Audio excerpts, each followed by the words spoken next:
Thanks for listening to the GOSH podcast, the Gynecologic Oncology Sharing Hub. We share real, evidence-based discussions on gynecologic cancers featuring stories from patients, survivors, researchers, and clinicians. Our podcast is produced and recorded on traditional unceded territories of the Musqueam, Squamish, and Tsleil-Waututh nations. It is produced by the Gynecologic Cancer Initiative, a BC-wide effort to advance research and care for gynecologic cancers.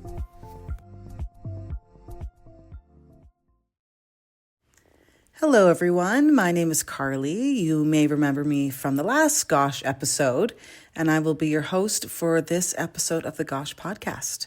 Today, we are going to be talking with Ashley Greer, who is a cervical cancer survivor and advocate. Diagnosed with stage 2 cervical cancer in December of 2023, she underwent chemotherapy, radiation, a hysterectomy, and pelvic exenteration surgery, which included the removal of her bladder. After a challenging journey, she was declared cancer-free on December 17th of 2024. Now Ashley is dedicated to raising awareness about cervical cancer, early detection, and life after treatment, empowering others through her story. I hope you enjoy this episode. All right. Well, welcome, Ashley. Thank you so much for being my first guest that I'm interviewing on the GOSH podcast. Oh, thank you for having me. This is pretty exciting, I think that these type of podcasts where we share our stories, not just about cancer, but specifically gynecological cancer journeys, is an interesting thing to listen to. So I appreciate you being so open with our listeners, sharing, what you've been through. Of course. Happy to. Great. So let's get started. So let's go back to when you were first diagnosed in December of 2023. How did you first find out that you had cervical cancer diagnosis, and kind of like what was going through your mind? Yeah, so it was a total shock. I just woke up one morning and I was just bleeding like crazy. It really reminded me of postpartum bleeding.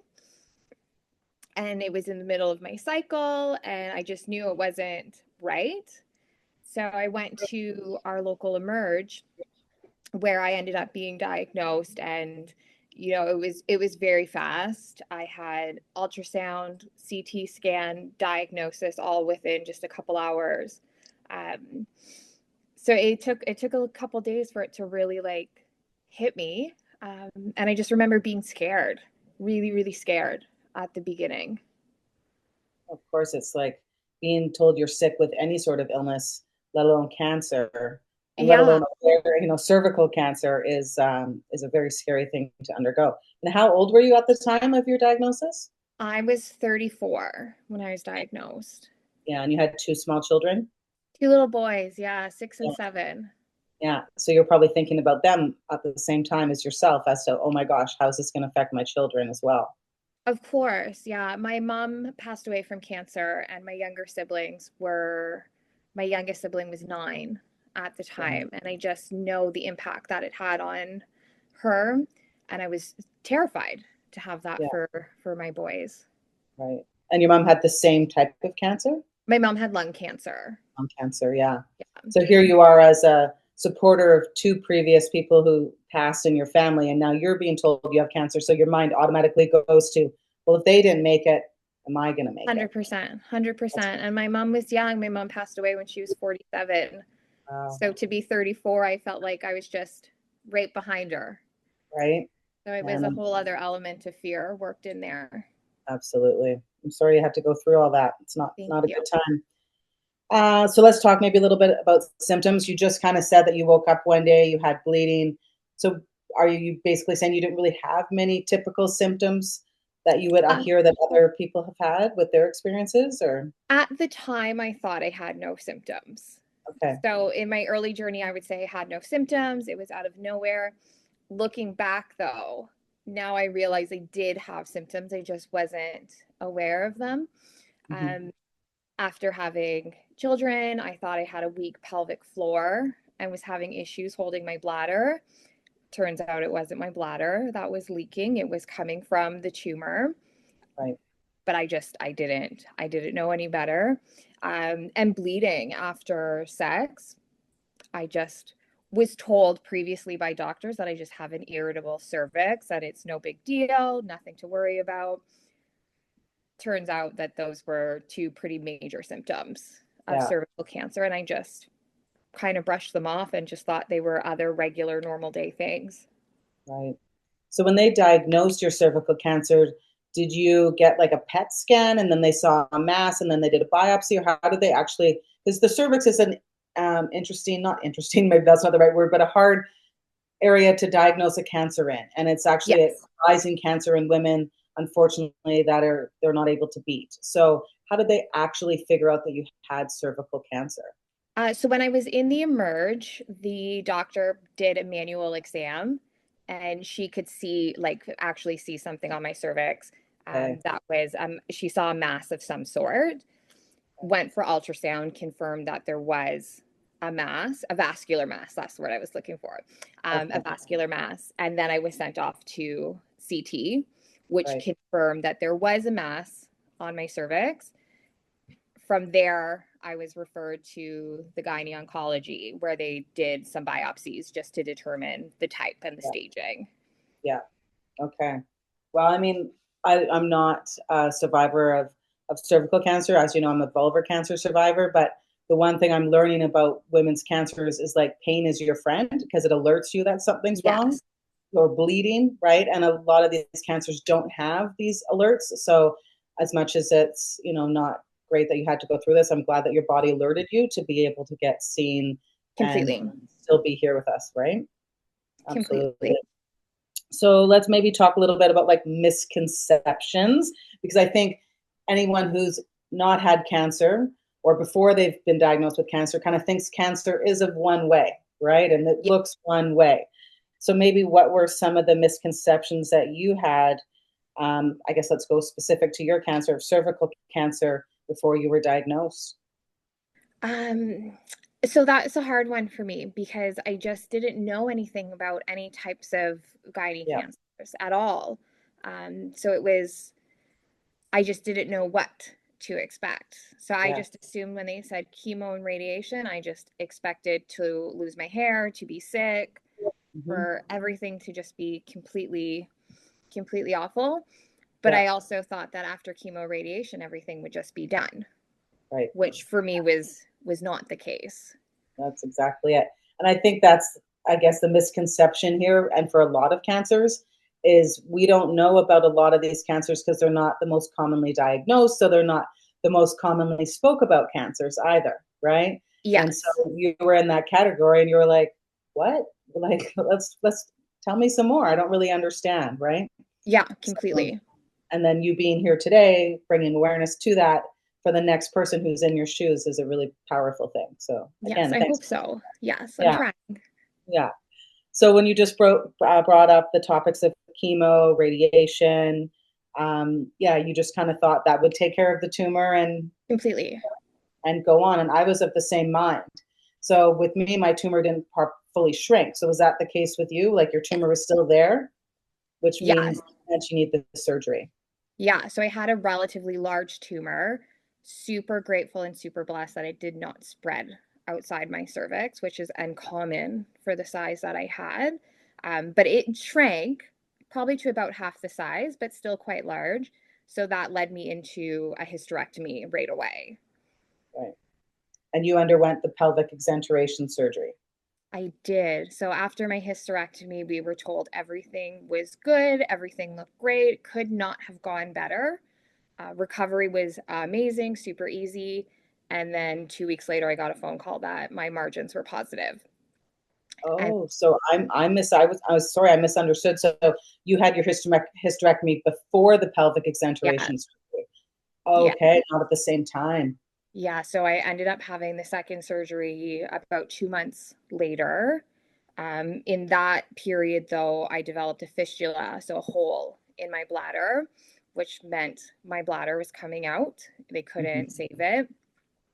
There was also talk about my colon being removed as well too, and they were going to decide once they got in there what it looked like and make a decision on the spot. There's also talks of possible vaginal reconstruction at the same time too. So it was a lot all at once. And it was a surgery going into that I didn't know how to prepare for because I didn't know what the outcome was going to be. There were so many different options, and I wouldn't know what happened until I woke up. That's exactly it. And I've been through some of those things that you mentioned, the vaginal vulvar reconstruction. I have lost my rectum and all that thing, but I had my hysterectomy at the same time as all of that. And I was of the same mindset as you. I just was like, if I get really like over analyzing this before I go in for surgery, maybe I'm going to wake up and be either disappointed or overwhelmed with what has and has not happened to me. So I was similar to you. I was like, until I wake up and see what I'm dealing with, then there's just kind of no point to go down that rabbit hole, right? Exactly. And I caught myself a few times going down the rabbit hole. So I'm really grateful for the team that I had in Kingston. They were phenomenal. They really took their time and their patience with me. I remember going into that second surgery in tears. And one of the oncologists just pulled me aside into another room, and she stayed with me until I stopped crying to make sure that as I got on that table that I was comfortable as I could be and I was confident, because it's scary. It's life altering. It changes your day to day. So it was a lot all at once. Absolutely. I mean, I'm not a mother, but had I been younger at my cancer diagnosis, I would have likely done or attempted to do egg retrieval. So I'm glad that you already had your two blessings, so that when you had your hysterectomy, you didn't have to think that you lost your fertility in that way, and you still were able to have your two children. That was a difficult pill to swallow for me, kind of going into the diagnosis. And I think another thing I didn't expect was that the second you start radiation, your ovaries are done. You're gone. You're right into menopause. So even though I completed my family and I did not want any more children, having that option taken away from me out of my control was something I really struggled with. I definitely really struggled with myself just as a woman as a whole, losing all of my reproductive bits, losing a good portion of my being, and then the weight loss on top of it. So I lost all my curves. Yeah. So that was a real struggle. It's still a struggle. I still struggle with it today. And I have a feeling I will for a while, but just one of those other things that was completely unexpected. Yeah. And that's it, right? Like, being a woman, we have, especially when you're growing up and you think this is what my life's going to be, and then you have these horrible things happen to you, and it's really hard to swallow, like you said, and to deal with. And I think the first stage of dealing with these things is acknowledging them, and however you want to acknowledge them, be it with therapy or self-talk, whatever, is super important, because it really does change our views on who we are as a female, as a woman, right? Absolutely. Yeah, absolutely. So with that pelvic exenteration surgery, you ended up with a urostomy bag because you lost your bladder. So tell us a little bit about how either how you feel about that or how you deal with that. So it's been a doozy. So I've only had the urostomy for about 4 months now. I haven't not yet processed. I have not yet accepted that this is my day-to-day life forever. I do typically okay with the day-to-day, but every time I have to change the bag, it's a bit of an internal battle where I'm constantly like, I can't believe like I have to do this now for the rest of my life. It's hard. It definitely adds to the body dysmorphia, the body image issues, just figuring out, what clothing fits well over it. I'm really self-conscious about it, even using the bathrooms in public to empty the bag. Try to avoid. So it's a work in progress. A big change for me. Yeah, and I think you're just wanted to give you a little applaud to yourself, because you're doing really well only 4 months into this. I know my stoma is for stool, whereas yours is for urine, but same thing. Like, how do I deal with this? It's for life. That's how you and I kind of found each other was on Instagram, Yeah. because we had both had pelvic exenteration. We both have stomas, even though it's a different, type of stoma, like yours being for urine and mine being for stool. But I think the one thing that I keep telling myself, and I'm over 7 years now, is without our stomas, without your urostomy or my colostomy, we would not have got those margins, which took you Yes. back into that second surgery, which ultimately we need to stay alive, right? Yes. So I remind myself that constantly, like this bag literally saved my life. Yeah. So I try to give it credit where Right. it's as But it much as doesn't I mean that can. we want it. It doesn't mean that Right. nobody wants this, right? No, completely. And I think for me, it like a low key blessing that I only ended up with the urostomy, because I went into surgery expecting to come out with 2 bags. Right. So the fact that I only ended up with one, I'll take my wins where I can get them. Yes. Yeah. I was just marked for the one, but they always said to me, like you may end up with the two. And Yeah. I just woke up with the one. I'm on my next podcast interview. We're going to have a double ostomate on here, talking about Oh, hers. wow. But yeah, it's just it's a lot to deal with. I mean, is there humor in there? Absolutely. We Of can course. always make jokes, set good examples for your children, for my nieces and nephews, my friends' kids. But it doesn't mean that it's always an easy thing to deal with. But it's just our reality, and Yeah, it's just all we have to deal with today, right? It's just the new absolutely. us. The new us. Yeah. So we already talked a little bit about like how things took tolls on you mentally and physically. We talked about a little bit of your self love, like the womanhood aspect of things. Um, so was there anything in particular that you kind of did to help yourself push through, or something like a keepsake, something that just made you kind of wake up every day and kind of go in and fight this disease? Yeah, so I did a lot of therapy. Hmm. A lot of therapy. I was really blessed at the beginning of my journey to have a really rock solid support system, and my community really rallied against me, or not against me, for me. My I community rallied for me. But honestly, my boys, there is not a reality for me that exists where they grow up without me. So for them, I had the option to wait and see before going into that second surgery, but it just wasn't an option. I just needed to do what I need to do to ensure that I'm here for them and that I'm the one that gets to raise them. And, I want to see them graduate and play sports, and I want to be a grandma one day.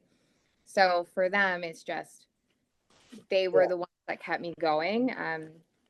As you know, the fight gets difficult at certain points.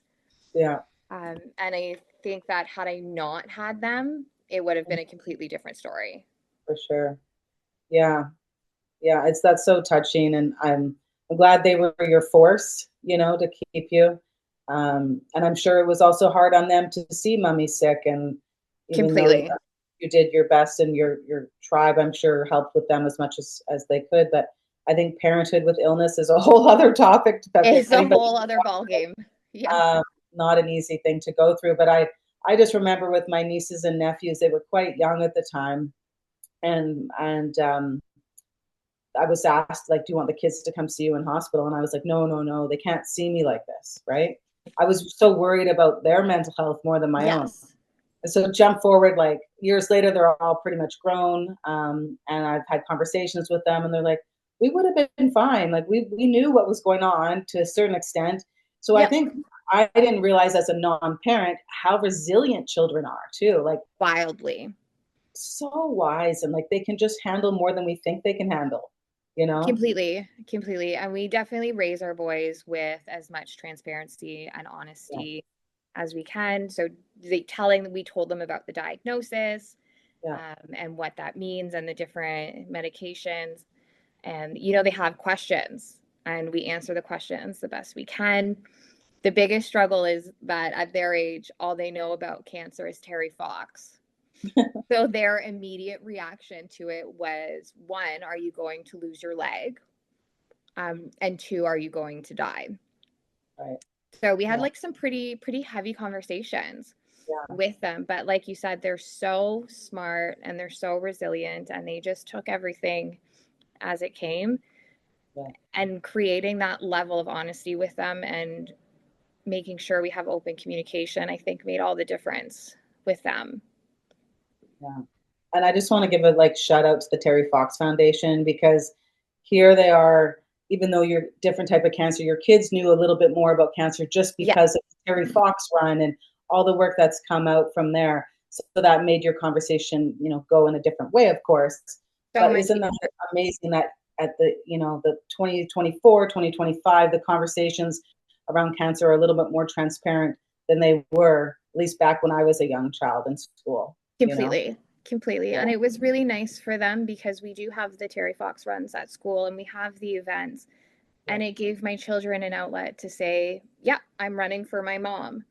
Right. And it gave a chance for their classmates to rally against them. Yeah. My oldest son's class, they coordinated that everybody showed up in pink for Terry Fox run because that's my favorite color.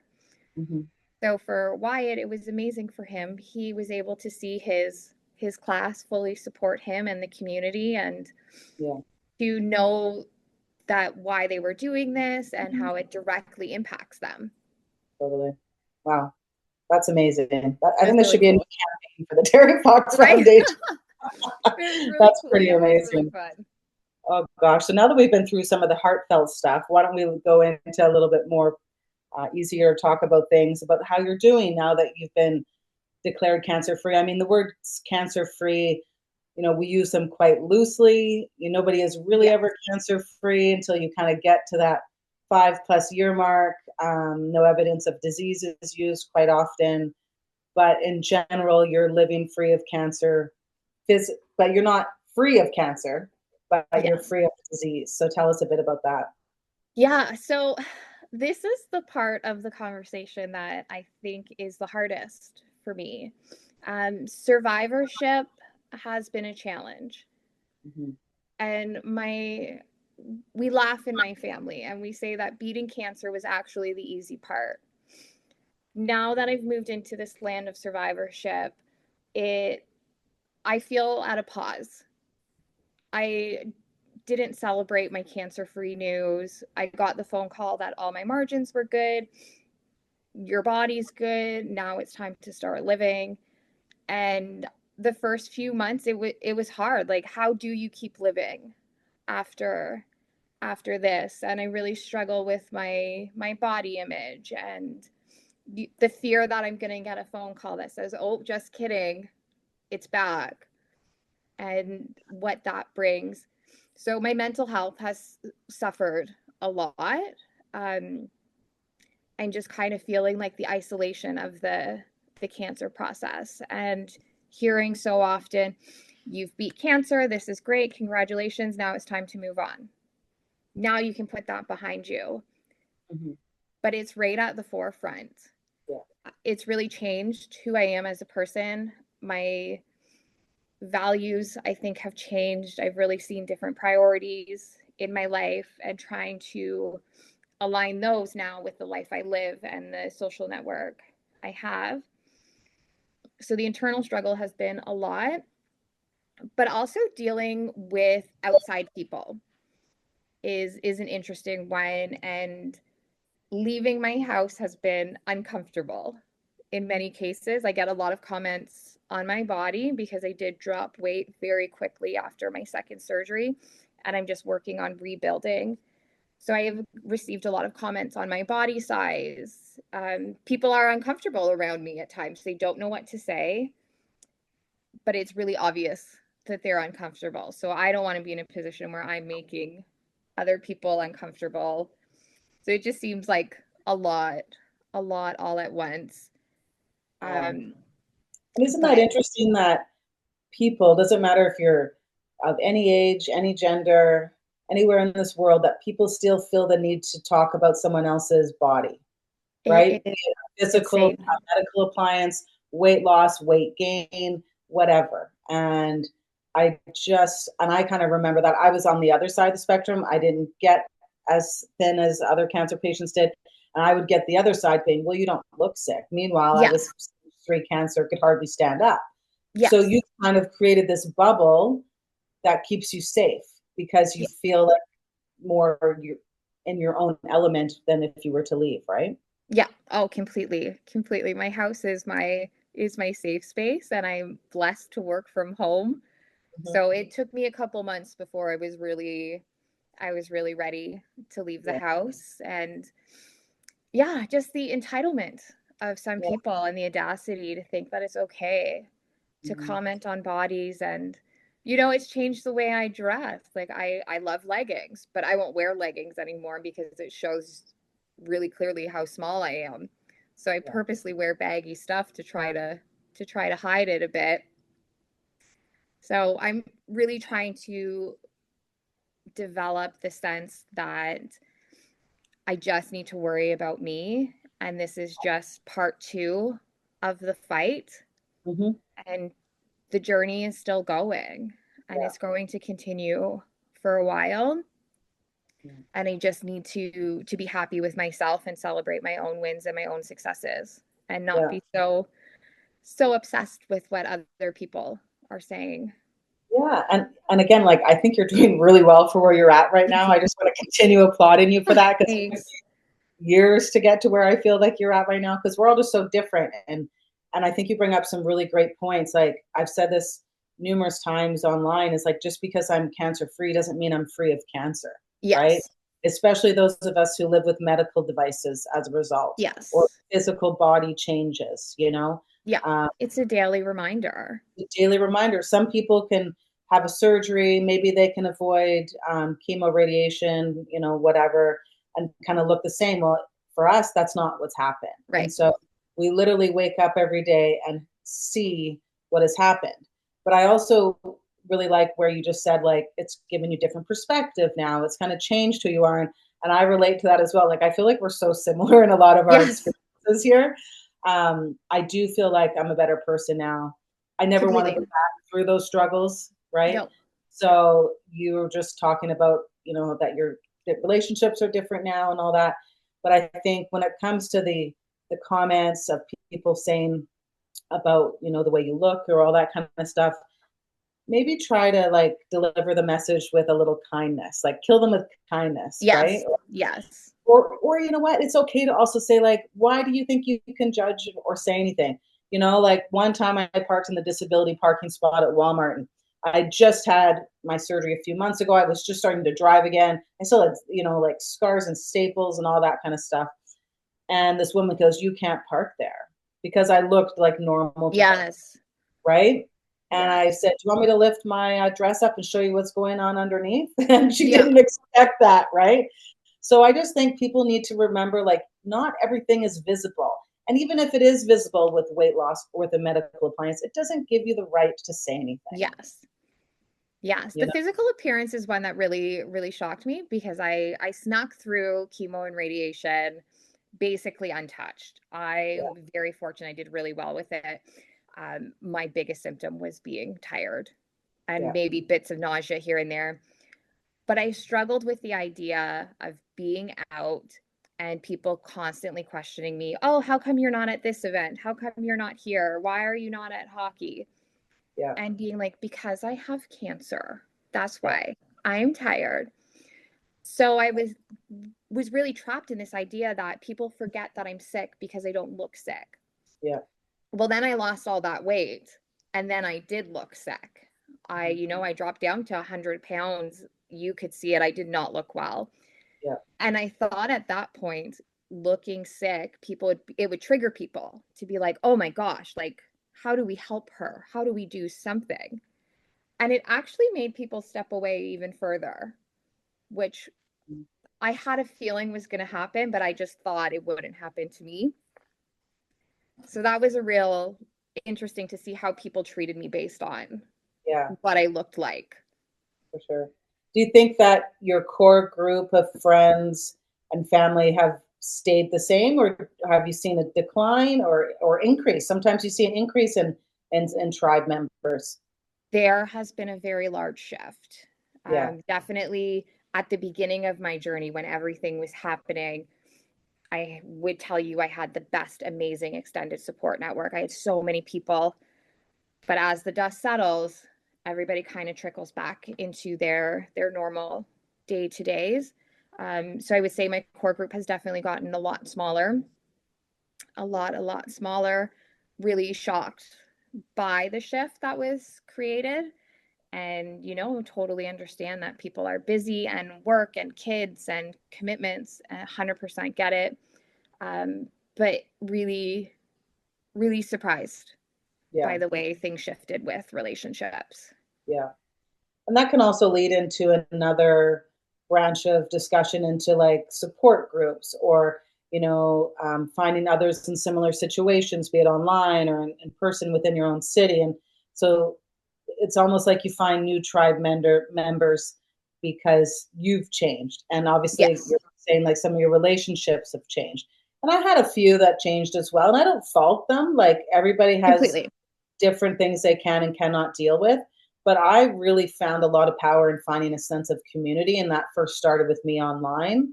So I think the more anyone can do that, the more it helps their mental health specifically. Just because you can be like, "Hey, Susie, hey, Bob, whoever you're talking Yeah, to, this happened to me today. How did you deal with it?" Or you just become good friends. Like if I'm ever out your way in Ontario, I'm going to come meet you for you're lunch. coming over. Yeah, But I think a sense of community is really important, and however you find that, I think that's a really important thing to do with survivorship. completely. And I wish that was something that I knew from the beginning, how Right? important that would be. This process is extremely isolating if you Yes. don't have somebody in your network that has been through it or something similar. Hmm. And I love my friends and I love my family, but they just don't understand it. They just Yeah. don't get what it's like. So I wish that I had made that step to find people who were in similar boats or who have lived through it. So I can say, like, hey, like Carly's on the other side. She's done this. Like, Right. Yeah. connect, take her guidance. Yeah. I mean, just you being on this podcast today, you are doing that for the next you, right? That's what I want. And that's exactly. And because we're talking about cancers that are considered a little more taboo, and maybe, like if you look in the supermarkets or on the NFL football field, it's usually pink, and All I'm pink. all about it. But one thing I like about the NHL is they do purple, which is just the general color for cancer when it's, hockey fights cancer. Yeah. And because purple is just like encompasses every Yeah. cancer out there. And so I really think that's cool because there are more cancers now than ever before. So there are more colors than ever before. And Yeah. no one cancer deserves a little less or more attention than the other, right? And so Completely agree. Yeah. everybody matters, right? So I guess like kind of like rounding up these things that we've talked about, if you were to, and you just kind of mentioned that, think back to what you knew at time of diagnosis. So to tell the next you out there, what would be like just a couple things you would like somebody to know or wish you had known? There's no need to suffer in silence. Yeah. To ask for help. You have a care team for a reason. And if they don't have the answer, they'll find the answer. The journey is lonely and you don't have to be alone during it. Mm-hmm. So it's find your new tribe. You're going to find a beautiful tribe of cancer thrivers, Yeah. ostomates, and lean on them and take the support and don't be too prideful. Right. It'll make the world of a difference. Yeah. And just one day at a time. That's all we can do. Just make it through one day, one step, and That is move forward. absolutely so true. That's so true. And I think I thought about those exact same points too, like reflecting years later, you know? I was Yeah. always so worried about everybody else in the early stages, which would have been you Yeah. with your siblings, your parents, your children. And so that was like me. I always put everybody's feelings ahead of my own. And then when the dust settled, like you just mentioned, and then I was like, all right, now I got to deal with this. Like, I really got Yes. to deal with this. Yes. And like our job during treatment is to go to treatment every day Yep. and get that chemo, that radiation, whatever you're dealing with. And then once that's all done with, you're kind of like, well, wait, That was my bubble. Go into the agency Yes. every day. That was my job. And then now you've taken that job away. Now I got to learn a new job. Like, Yes. you know? Yes. My last day of radiation was difficult Mhm, because I was just such a beautiful habit of driving to the hospital, driving home every single day. mhm. And then and I really loved my radiation team. I had the same team the whole way through, really loved them. Yeah. And then it was just done. Mhm. And then they do the whole, we'll scan you in 3 months and see where you're at. Yeah. So then you just kind of sit there for months Right. wondering, like, if is it growing? Is it gone? Yeah. What's next? What's the Yeah. next job? Absolutely. And how many radiation treatments did you have? So I did 25 external and then I did 4 internal. Okay. Yeah. And it was the internal ones that really, really shrunk my tumor. At the end of my radiation, I was begging for it to stop. I Begging for it to stop. Yeah, the last couple, they had to like physically lift me onto the table because I was just done. I Yeah. was just done. I was just so tired. It was the exhaustion. And I remember I think it was my last one, but I remember getting there and every single day they come and get you from the hallway. And it was, Ashley, how are you? And I was like, ugh, I'm here. And he was like, we've been waiting for this. And I was like, what do you mean? He like, every day you come in here, oh, I'm great. How are you? We've been waiting for your break. Everybody always breaks at some point. And I was like, well, I saved it for the last day. And then something happened with the radiation machine and they had to reset it. And I was just like Mhm. losing my cool on that table every time they came in and they were like, oh, we have to reset. Oh, we have to reset. And so we finally made it through the last radiation. And I was just crying, just bawling because I was just so overwhelmed with everything, just so done. They had a poor student who is like her in college, she's overseeing things, and we had a group hug, and I pulled her into, and I was like, I'm so sorry that I'm so moody, but I just need to be done. Yeah. And even then, they're like, do you want us to come out with you to ring the bell? And I was like, I See, am not ringing a I never bell. got a bell. I feel like I got the shaft. I never got a We bell. had a radiation bell, but I I did didn't not get ring it it. at So chemo I was either. just done. You didn't have a chemo one either?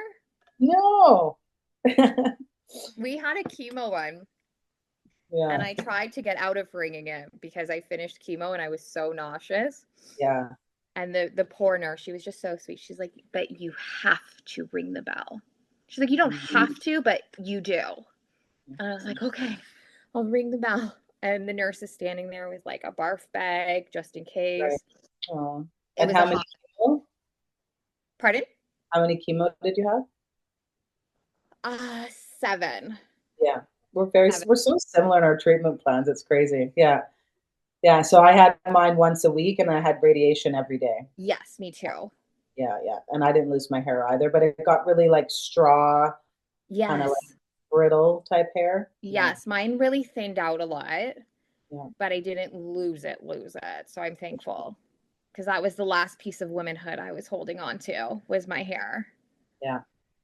I know. I still have not the best hair. I've had to do other things because I've lost so much hair over the years from different surgeries. Because, and then what a lot of people don't realize too is sometimes your first surgery to beat cancer brings you into the next one and the next one, and the next one. Yes. Not necessarily meaning you're having, cancer recurrences every time, but hernias or you need a new stoma revision or all these Yeah. things come into play. So every time you have any type of surgery, it's, trauma for the body, and hair loss is very common, right? So, Yeah, completely. And it's amazing how many things affect it. The yeah, trauma, the stress, nutrition, all of yeah, it. all that stuff. So let's close it out and let's talk a little bit about Ashley, the person, versus Ashley, the cancer warrior princess. All right. So Yeah. why don't you let everyone kind of know like what you do for work and what your name on Instagram is, all that kind of stuff. Yeah. So on Instagram, I'm at ashleys.path. I hope to start posting more so about like the realities of living through cancer, and not just the highlights. Um, I love my job. So I'm a social worker by trade. but I do fertility therapy. So all things encompassing miscarriage, loss, alternative family planning, surrogacy, egg donation, and I'm branching now into women's cancers, into reproductive cancers. We are seeing an alarming amount of young women being diagnosed with cancers, which ultimately is going to affect their fertility and their family planning choices. And there's not enough of us out there that understand this process. Yeah. I'm a firm believer in lived experience. So being somebody who's gone through it and has gone through fertility treatments also, I just need to use those tools to help the next round of women. So I work for an amazing company called Carried with Love. And Ariel started the company because she was a surrogate and she had a loss, a miscarriage, and just realized that there's just something missing. There's no real support. And that's something that I noticed after being told I was cancer free, is that there is no support afterwards. Yeah. So I really strive to be that support. Yeah. I have the two most amazing little boys. They are the shining light of my life. Just beautiful, beautiful little boys. So kind and empathetic. We're really chest high right now in rep soccer and rep hockey and all that entails. But I love being a hockey mom. I love being a goalie mom. It is honestly the best. And right now, with that perspective change, we're really just focused on just living our best lives and being good people, raising kind human beings. Yeah. And And you know what? I really like to who see their parents or friends go through illness struggles like this, makes them kinder to kids as they grow up in school and see like Absolutely. a kid different or has a little something off, So I think that your children are just going to be better humans because of all of this. Completely. And they've added such a level of comedy to this as well.